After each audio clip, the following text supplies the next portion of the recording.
is the first time we are really at the wear and tear stage where things start breaking down now, and we're first experiencing it. Whereas other countries like Taiwan have gone through it several times, and they've probably figured out how best to alleviate and perhaps even preempt those situations.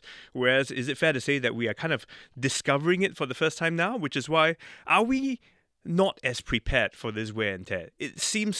One seems to get that sense.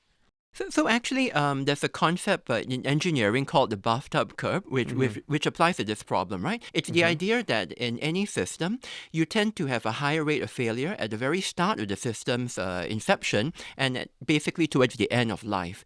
And when you look at our MRT system today, actually the kind of problem we have is that we've got different parts of the system some of them are at the end of it, some other parts are actually at the start of it. But then, of course, from the commuter's point of view, any disruption is a bad disruption, right? But when you look at the TL, for example, right, it's kind of still somewhat at the start of the bathtub curve. There are still issues that have to be worked out. When you look at our old lines, north, south, east, west, what happened is we actually did quite a major upgrade, I think about a decade or so ago, that took care of a lot of issues.